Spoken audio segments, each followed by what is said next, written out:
ዝና ይኸውልህ ዝና ቆይ ዝና ይኸውልህ እሷ ምንም አላደረገችም ማለት መግደል ከፈለክ እኔን ግደልኝ እሷ ምን አደረገች ዝም በል እያልኩ ይኸውልህ ዝና ዝም በል ቆይ ዝና ደህና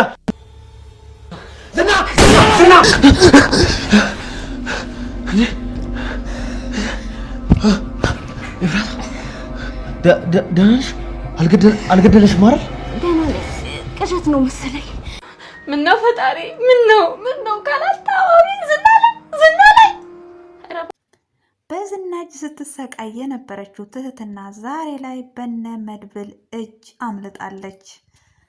ዝና ከባድ ችግር ገጥሞታል። ሰላም ውድና የተከበራችሁ ውድ ቤተሰቦቼ ሰላማችሁ ብዝት ይበልልኝ እያልኩኝ ምሳሌን ድራማ ይዤላችሁ መጥቻለሁ። እንደምትወዱት ተስፋ አደርጋለሁ። ተወደዳችሁት ቪዲዮን ሼር እያደረጋችሁ አበረታቱ ስል በአክብሮት እጠይቃለሁ። ሁላችንም እናውቃለን ትህትና በዝና እጅ ስትሰቃይም ነበረ።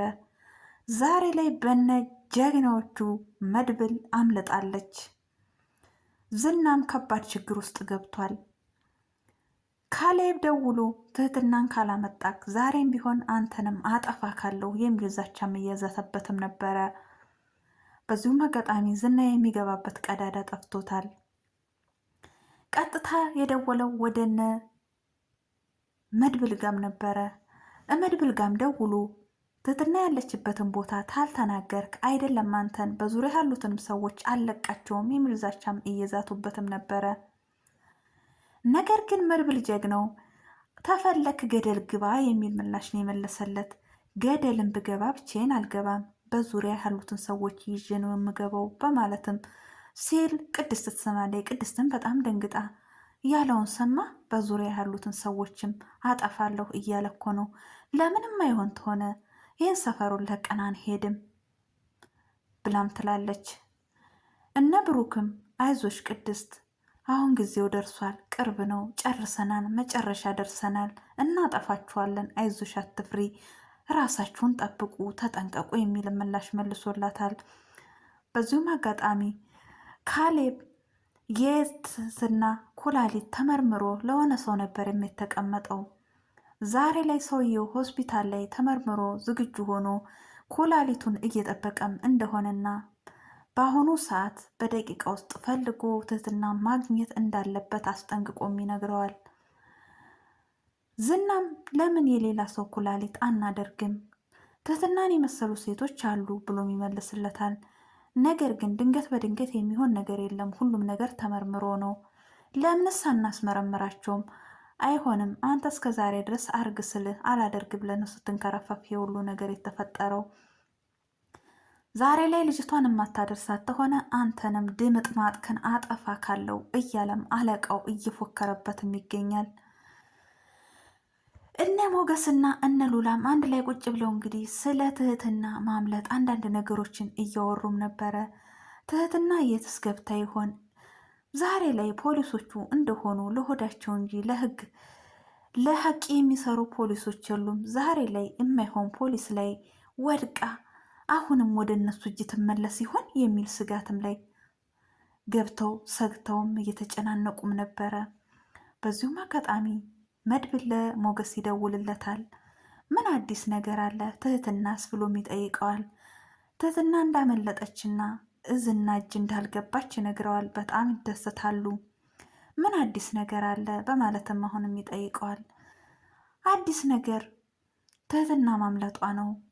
ትንሽ የሚያስከፋው ነገር ደግሞ ግንቡ አካባቢ ቦርሳዬን ጥየዋለሁ። ያን ቦርሳዬን ሲያይ ያ ከይሲ እኛ እንዳስመለጥናት ይጠራጠራል ብሎም በዚሁም አጋጣሚ ሁላችሁም መጠንቀቅ አለባችሁ። ዝና አይደለም አንተን በስርህ ያሉትን ሰዎች ሁሉ እጨርሳለሁ እያለም ይፎክራል። ተጠንቀቁ የሚልም ማስጠንቀቂያ ያስጠነቅቀዋል። እሺ ችግር የለም እኛ እንጠነቀቃለን በማለትም ይመልስለታል። በዚሁም አጋጣሚ ዝና በጣም ተበሳጭቶም ስለነበረ በዙሪያው ያሉትን ሰዎች እያሰቃየም ይገኛል። ቀጥታ እነ መርዙ በተኙበት ገብቶም እንደ ህልም አድርጎም ሲያሰቃያቸውም ነበረ። መርዙም ያደረገውን ነገር ዝና ከሰማ ምን ሲያደርገው እንደነበረ እያቃዠው መሬት ላይ ባኖ ተነስቷል። በዚሁም አጋጣሚ ለሉላም ለኤፍራታ ሲነግራትም ነበረ። ምንድን ነው አንተ የሰራከው ነገር አለ? ተነ መድብል ጋር የሚያገናኝህ ነገር አለ? ትህትናን ያስመለጧት እነ መድብል ናቸው። አንተ ምን ቤት ነክ? ምንድን ነው ወንድ ወንድ ሽተት እንጂ ተረጋጋ አንተ ሰውዬ እያለችም ትለዋለች። ነገር ግን መርዙ ለትህትና የመድብልን ስልክ እንደሰጣትና ይህን ነገር መድብል ተሰማ ዝና ተሰማ መቼም ቢሆን እንደማይለቀው ይነግራታል። በዚሁም አጋጣሚ ይህን እያወሩ ዝና ለመርዙ ስልክ ይደውላል። ይኸውልሽ ብዬሽ ነበር አይደለም? ዝና ሲደውል አይደለም እኔ ስልክ የሚሞቃል በማለት ድንጋጤ ውስጥ ገብቶም እያለ ሄሎም ይለዋል። አሁን ላይ ጋርዶችን ልኬ እያንቀጠቀጡ ሳያመጡ እራስህ በእግርህ ቀጥ ብለህ ትመጣለህ ከየትማ አትመጣም ብሎም ይለዋል። በጣምም ይደነግጣል። ኤፍራታም ሳትደነግጥ እኔ ምንም የማውቀው ነገር የለም እመጣለሁ ብለው ብላም ትለዋለች። እሱም እሺ ጌታዬ እመጣለሁ፣ ያለህበት ቦታ እመጣለሁ ብሎም ይለዋል። ቀጥታ ኤፍራታ ምንም ነገር ሳትፈራ ንገረው፣ አንተ ያደርክበት ክፍል ማህሌትም አድራም ነበር እና ማህሌት ነች ልበለው? መሞት የለብኝም ማህሌት ነች እለዋለሁ። እኔ ጋር ብዙ ሰዎች ይሸወዳሉ፣ ብዙ ሰዎች ይሸውዳለሁ በማለትም ይላታል። እህቴ መቼም ቢሆን ልታሳስራት አልፈልግም፣ ነገር ግን እኔ ምንም የማውቀው ነገር የለም ብለህ በራስህ ቆፍጠን ብለህ ተናገር ብላም ብለዋለች። ቀጥታም እንግዲህ ገሌ ሲቸኩል ሟች ይዘገያል የሚል ብቻ የሚል ምሳሌ መስሎ ቀጥታም ሄዶም ነበረ። እንደ ሄደም ሽጉጥ በጭንቅላቱም ላይ ደቅኖበትም ነበረ። አሁን አንተ ለትህትና ያለህን ግንኙነት ቀጥ ብለህ ታወጣለህ አታወጣም እያለም ሲያስፈራራው መርዙ እኔ ሉላ ያለችበትንም ቤት ደርሼበታለሁ ደርሼበት፣ ነገር ግን ቤቱን ለቀዋል፣ ቤቱንም አከራየሁት እያለ ያልተጠየቀውን ጥያቄ ሲቀባጠርም ነበረ። ያልጠየቁህን ጥያቄ አትመልስልኝ ያልኩ ስለ ትህትና ያለ ግንኙነት ምንድን ነው ብሎም ሲል እኔ ስለ ትህትና ምንም የማውቀው ነገር የለም፣ ነገር ግን ማህሌት ተመድብል ጋር ስታወራ ሰምቻለሁ። እውነተኛ ስለ ትህትና ስታወራ ሰምተሃል ብሎም ደግሞ ደጋግሞ ይጠይቀዋል። ሰምቻለሁ፣ ስለ ፋይሉ አንዳንድ ነገር በቃ እኔ በእጅህ አስገባልካለሁ፣ ለማንኛውም ነገሩ እንደተፈጸመ ቁጠረው እያለች ተስፋ ስትሰጠውም ሰምቻለሁ ብሎም በማህሌት ላይ የሚያጣበቅባታል። ማህሌት በጣም ከባድ ችግር ውስጥ አስገብቷታል። እሺ በቃ በማለት መርዙን ይለቀውና ቀጥታ ለጋርዶቹ ደውሎ ማህሌትን አስሯት እንዲጠብቅ ይነገራቸዋል። ቀጥታ ማህሌትንም አስረዋታል። ማህሌትንም ሲያሰቃዩትም ነበረ። አሁን ትህትና ጋር ያለሽ ግንኙነት ለነ መድብል አሳልፈሽ እንደሰጥሻት ታወጫለሽ አታወጭም እያለ እሷም ላይ ሽጉጥ ደቅኖባትም ነበረ። የነ ሞገስም ጠበቃ ላይ እንደዚሁ ሽጉጥ ደቅኖበት አንተ ከነ ዝና ጋር ከነ ትህትና የጠፋችው አንተ ጥለኸው በሄድከው ስልክ ቁጥር ነው፣ አንተ ነህ ይሄን ሁሉ ጣጣ ውስጥ የጨመርከኝ በማለት እሱም ላይ ሽጉጥ ደቅኖበትም ነበረ። በዚሁም አጋጣሚ እኔ ስልክ ጥዬ ብሄድ የመድብልን ስልክ ከየት አመጣችሁ ብሎም ይለዋል። እውነትህን ነው በማለት እሱንም ይለቀዋል። ቀጥታ ማህሌትንም ሲያሰቃያትም ነበረ። ዛሬ ላይ አንቺ ተቸግረሽ ስትለምኝ ማየት እፈልጋለሁ። እህትሽም አታስጠጋሽም፣ ማንም አያስጠጋሽም። እውነታውን ታላወጣሽ ዛሬ አንቺ እንድትሰቃይ አደርግሻለሁ።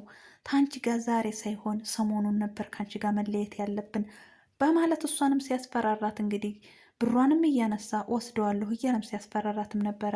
እባክህ እኔ ሌላ ብር የለኝም እምበለው የለኝም እያለችም ስትማጸነውም ነበር። እሱም መቼም ቢሆን አልለቅሽም በቃ አንድ መላልስጥሽ ብሎም እሱም አንዳንድ ጥያቄዎችን ሲጠይቃትም ነበረ። በዚሁም አጋጣሚ እሷ ለመድብል ደውላ መድብል እሷ ጋር ሲመጣ መድብልን እንድታስይዘው ትጠይቀዋለች። በዚሁም አጋጣሚ በነገሩ ይስማማል ዝና። እሺ አሁን እኔ በአንቺ ስልክ እደውላለሁ፣ አሁኑኑ ማውራት አለብሽ ብሎም ያስገድዳታል። ቀጥታ ዝና በማህሌት ስልክ ለዝና ይደውላል፣ ለመድብል ይደውላል። ለመድብልም እንደደወለላት መሀሌት ስታወራ ይለይባታል። እየተንቀጠቀጠችም ነበረ። መድብልም ነቃባቸው። ለማንኛውም አጠገብሽ ላለው ሰው ስጭልኝ፣ ሰላም በይልኝ ወይም መልእክት ንገሪልኝ እያለ ሲያፌዝባትም ነበረ። በጣም ይደነግጥና ስልክን ይዘጋሉ። በስተመጨረሻም እነሱ አንድ ላይ እነ ሞገስ እነ ብሩክ እነ ቡና እየጠጡ እየተጫወቱ እያለ ድንገት ዳጣ መታ ምሳሌ ክፍሏ ውስጥ እንዳሌለች ትነግራቸዋለች። በጣምም ይደነግጣሉ። ምሳሌ ምን ሆና ሲሆን ታግታ ይሆን የሚለውን በቀጣይ ቪዲዮ ይዤላችሁ የምመጣ ይሆናል። ለዛሬ ይዤላችሁ የመጣሁት ይህን ይመስላል። ባይ ባይ።